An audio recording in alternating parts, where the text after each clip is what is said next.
Hola, mi nombre es Ana Victoria Zarópolos Avicas y hoy nos toca hablar del juicio ejecutivo. Tenemos que tener en claro que el juicio ejecutivo, a diferencia del ordinario, tiene por objeto el cumplimiento de una obligación documentada.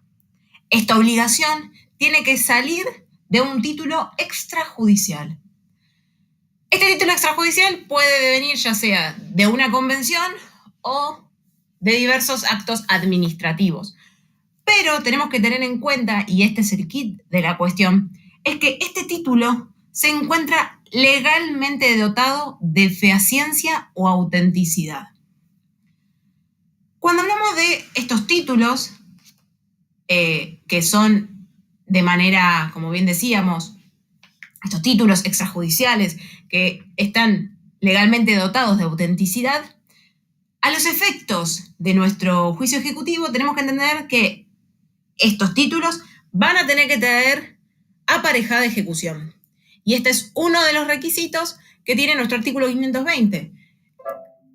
Por otro lado, tenemos que tener en cuenta que también nos habla de que las sumas que se desprenden del mismo tienen que ser líquidas o fácilmente liquidables. Y a su vez le agrega el requisito de exigibilidad.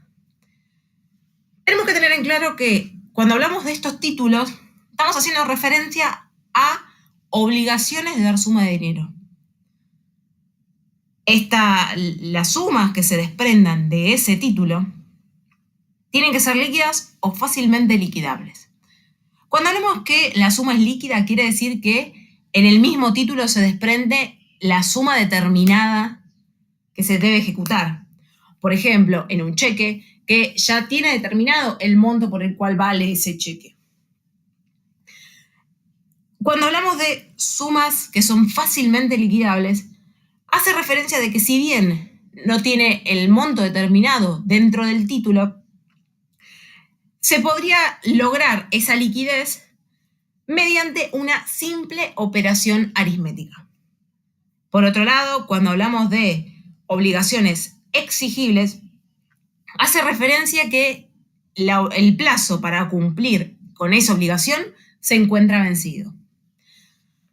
La enumeración legal que bien hacíamos referencia hasta ahora de nuestro Código Procesal se encuentra en el artículo 523 y 524, donde hace referencia a instrumentos públicos, instrumentos privados, pero que se encuentren reconocida su firma. Habla de la confesión, habla de cuentas aprobadas y reconocidas, hablan de papeles de comercio, etc. Es entonces que nosotros consideramos que tenemos un título que trae aparejada ejecución, pero, no obstante de la enumeración legal, es el juez el que tiene que analizar el título cuando se lo llevamos. Porque, evidentemente, es él el que tiene que analizar si prima facie el título que nosotros estamos acompañando para iniciar nuestra ejecución habla de la existencia de esta obligación de dar sumas de dinero, que esté líquida y que sea exigible. Si el juez, como decíamos, no encuentra que prima facie se encuentran cumplimentados estos requisitos que habíamos mencionado en el 520, él puede disponer el rechazo de esa ejecución. No obstante, que ese rechazo de la ejecución, ese rechazo in limine de la ejecución, resulta susceptible de recurso de apelación. Por otro lado, si él considera que está todo ok para continuar con el proceso, el juez va a ordenar el mandamiento de intimación de pago, embargo y citación de remate. Bien, decimos que tenemos que intimar de pago. Esta intimación de pago, ¿cómo se hace? A través de un mandamiento. Por eso que el mandamiento, ¿qué debe contener? Debe contener el requerimiento del pago, va a tener que constar no solo las sumas que el acreedor le está reclamando al deudor, sino igual hablando de no solo el capital, no solo va a contener el capital que le reclama el acreedor al deudor, sino va a tener que contener también una suma estimada por el juez que va a responder a los intereses y a las costas. Y por último, tiene que contener tanto la posibilidad de que el demandado constituya domicilio dentro del radio del juzgado, como así también la citación para oponer las excepciones. ¿Cómo hacemos, cómo hace en realidad el oficial de justicia? Porque recordemos que es a través de un mandamiento. ¿Cómo hace el requerimiento del pago? Este requerimiento que también lo va a encontrar como la intimación de pago del deudor. Esta intimación va a ser en la persona del deudor. ¿Dónde? En su domicilio real. Si en esa oportunidad el demandado no estuviera presente, pero no obstante el mandamiento, lo cual es facultativo, o sea, a petición de parte, puede peticionar que sea con embargo. Eso quiere decir que el oficial de justicia, cuando vaya a la casa, puede embargar, pero estamos hablando de bienes muebles, puede hacerlo. No obstante ello, tiene que notificarle de este embargo al demandado en el término de 3 días. En el supuesto de que se desconozca el domicilio, bien lo venimos trayendo del proceso de conocimiento, tenemos que, previa citación de dicto, se le designará un defensor oficial en caso de incomparecencia. Luego, tenemos que hacer hincapié en lo que es la citación de remate. Vimos que el mandamiento se le llama mandamiento de intimación de pago y citación de remate. Recordemos que la parte de embargo, como bien decíamos, es optativo. Cuando hablamos de citación de remate, ¿qué significa citación de remate? La citación de remate no implica nada más ni nada menos que la citación al demandado para oponer sus defensas. La citación para defenderse.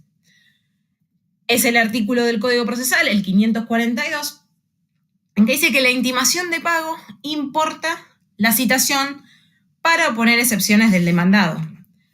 ¿Qué plazo tiene nuestro demandado? 5 días. ¿Cómo es este plazo? Este plazo tenemos que tener en cuenta que es, en principio, susceptible de ampliación en razón en razón de la distancia. Por otro lado, que es perentorio. Ya venimos del principio procesal de preclusión.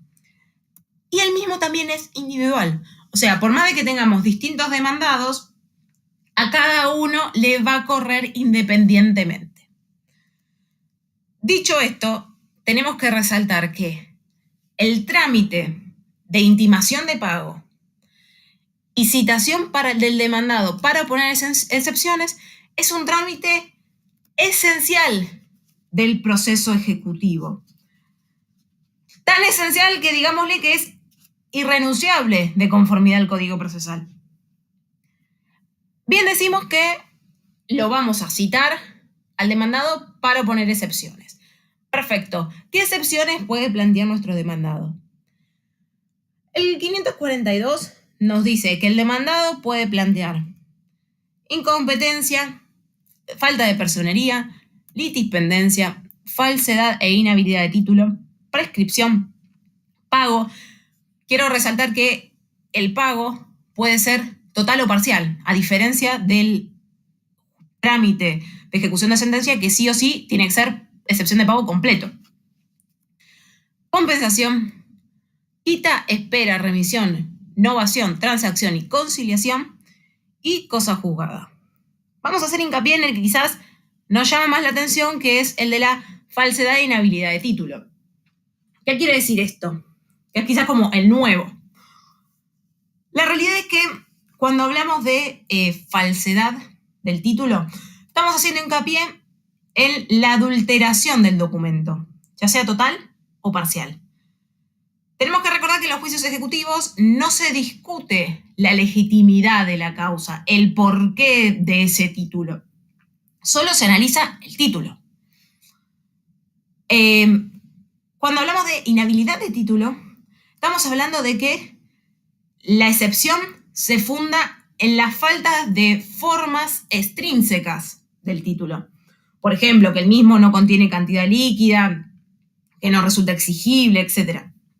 Pero tenemos que hacer hincapié en que cuando hablamos de este tipo de excepciones, solamente son admisibles en el caso que se niegue la existencia de la deuda. Entonces, nosotros, cuando planteamos ya sea la falsedad o inhabilidad de título, sí o sí vamos a tener que manifestar que la deuda no existe. Planteadas las excepciones, ¿qué vamos a hacer? Traslado a la contraria. ¿Por qué plazo? Por el de 5 días. ¿Por qué medio de notificación? Por la cédula. ¿Qué pasa una vez que planteamos las excepciones? Y como bien habíamos dicho, vence este plazo para que conteste el planteo de excepciones. Quiero decir, plantea el demandado la excepción, damos traslado a la parte actora. Estos 5 días, ¿qué pasa cuando vencen estos 5 días que me planteaba la filmina anterior? En principio tenemos que tener en claro que se pueden producir dos cuestiones. La primera es que la excepción es posible que se pueda resolver como puro derecho. O quizás, como bien puede suceder, en que nos alcanza con las constancias del expediente para resolverlo. Y por otro lado, quizás que el demandado no ofreció prueba. Por lo tanto, si se suscitan estas circunstancias, el juez tendrá que dictar sentencia. Ahora bien, ¿qué pasa si sucede lo contrario? Que el juez no le alcanzan las constancias que figuran en el expediente. Es entonces que él mismo fijará un plazo común para producirla. Ojo, no estamos hablando del proceso de conocimiento que tenemos los 40 días. Recordemos que cuando hablamos de procesos ejecutivos son cuestiones más escuetas. ¿Quién tiene la carga de probar las excepciones? Evidentemente es el demandado, es el ejecutado el que tiene que probar si tiene que caminar o no su excepción. No obstante, quiero resaltar que el juez tiene la facultad de desestimar aquella prueba que considere que es inadmisible o meramente dilatoria. Clausurada este limitado periodo de prueba, el juez dictará sentencia. Quedémonos en esta parte de la sentencia. Evidentemente, pueden surgir cómo llegamos a una sentencia. En principio, el juez puede rechazar la ejecución. Por el otro lado, puede llevar adelante la ejecución, ya sea total o parcial.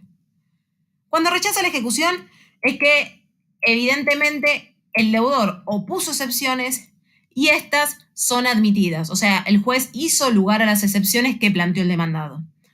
Cuando hablamos de llevar adelante la ejecución, ya sea total o parcial, ¿de qué deviene esto? La primera alternativa es de que el deudor no haya opuesto excepciones. Por lo tanto, no se defendió, por lo tanto tiene que hacer lugar a la ejecución. Por otro lado, que el deudor opone excepciones, pero las rechaza. Tenemos que hacer hincapié que en el caso que prosperara una excepción de pago parcial, solamente, y por eso es cuando decimos llevar a cabo la ejecución, llevar adelante la ejecución total o parcialmente, es cuando el juez hizo lugar a una excepción parcial y por lo tanto solamente va a llevarse a cabo la ejecución por el monto restante, ¿sí? ¿Qué sucede cuando tenemos nuestra sentencia firme de procesos ejecutivos? Lo que continúa es, evidentemente, seguir con los trámites de la subasta. Eso en el caso que hayamos embargado bienes registrables. Por el otro lado, tenemos que tener en claro que, como bien decíamos, a la intimación de pago y a la citación de remate, o sea, a la oportunidad de la citación para oponer excepciones, tenemos que sumarle a la lista de trámites esenciales la sentencia. Bueno, en el próximo video vamos a hablar sobre la preparación de la vía ejecutiva. ¿Qué pasa cuando nuestro título no está completo? Pero lo vemos en la próxima.